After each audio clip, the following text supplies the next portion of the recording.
বিদ্যালয়গুলির জন্য কম্পোজিট গ্র্যান্টের টাকা দেওয়া হচ্ছে সেই সংক্রান্ত তথ্য আগের ভিডিওতে শেয়ার করেছি। 2024-25 ফাইন্যান্সিয়াল ইয়ারের জন্য কম্পোজিট স্কুল গ্র্যান্ট দেওয়া শুরু হয়ে গেছে। কোন স্কুল কত টাকা পাবে, কত স্টুডেন্টের ভিত্তিতে, সেই তথ্য আমি শেয়ার করেছি। এখানে আরেকবার সেই বিষয়টি আলোচনা করছি। যদি কোনো বিদ্যালয়ের ছাত্রছাত্রীর সংখ্যা 1 থেকে 30-এর মধ্যে হয় সেক্ষেত্রে 2500 টাকা পাবেন, এবং 31 থেকে 100-র মধ্যে হয় সেক্ষেত্রে 6250 টাকা পাবেন, এবং 101 থেকে 250-এর মধ্যে হলে 12500 টাকা পাবেন, এবং 251 থেকে 1000-এর মধ্যে হলে 18750 টাকা পাবেন। যদি 1000-এর বেশি হয় সেক্ষেত্রে 25000 টাকা পাবেন। এক্ষেত্রে কম্পোজিট গ্র্যান্টের যে রেকমেন্ডেড অ্যামাউন্ট সেই অ্যামাউন্টের মাত্র 25% দেওয়া হচ্ছে। এই কম টাকায় কিভাবে একটি স্কুল চলতে পারে সে বিষয়টি ভাবার আছে।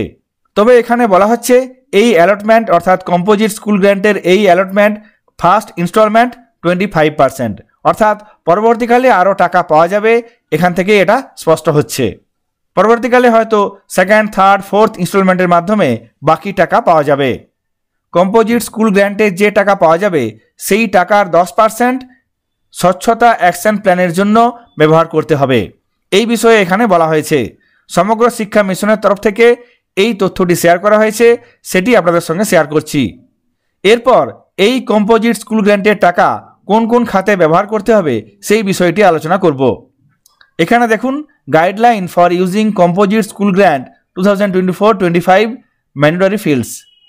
যেসব ক্ষেত্রে এই স্কুল কম্পোজিট গ্র্যান্ট ব্যবহার করতে পারবেন সেই বিষয়গুলি পরপর বলা আছে। যেমন একে বলা আছে office stationery of daily needs, 2 নম্বরে ফার্স্ট এড কিটস, 3 নম্বরে toilet cleaning kits, hand washing kit, school cleanliness, maintenance of toilet and urinal, maintenance of privacy at laboratory for girls students, repairing of adequate water supply at laboratory.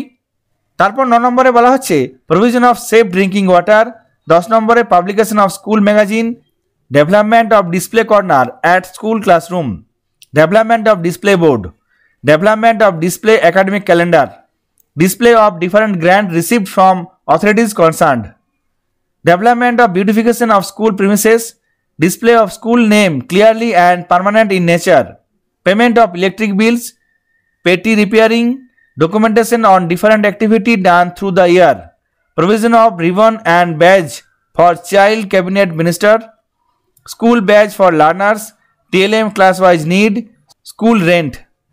এখানে মোট 23টি বিষয় দেওয়া আছে। এই খাতে আপনারা school composite grant ব্যবহার করতে পারবেন। সুতরাং প্রত্যেকটি বিদ্যালয়কে যে কম্পোজিট স্কুল গ্র্যান্ট দেওয়া হচ্ছে সেই টাকা এই সমস্ত খাতেই ব্যবহার করতে হবে, অন্য কোনো খাতে ব্যবহার করা যাবে না। এখানে যেমন বলা হয়েছে ডোন্টসে দেখুন vehicle or TA bill, mobile bill, fund diversion other than above noted heads. এই ক্ষেত্রে ভেহিক্যাল অর টিএ বিল ব্যবহার করা যাবে না, মোবাইল বিল দেখানো যাবে না, এবং অন্যান্য ক্ষেত্রে ফান্ড ডাইভারশন করা যাবে না। যেগুলি করতে হবে ডুজ এখানে দেওয়া আছে, ম্যান্ডেট দেওয়া আছে এখানে, electric bill for financial year. তারপর দেখুন বোল্ড আকারে লেখা আছে 10% of allotted amount to be expended for the toilet and school cleanliness, drinking water facility, adequate water facility, arrangement of laboratory. 2024-25 শিক্ষাবর্ষের জন্য বিদ্যালয়ে যে স্কুল কম্পোজিট গ্র্যান্ট দেওয়া হচ্ছে এক্ষেত্রে কত টাকা পাবেন এবং সেই টাকা কোন কোন খাতে ব্যবহার করা যাবে সেই বিষয়গুলি আলোচনা করলাম।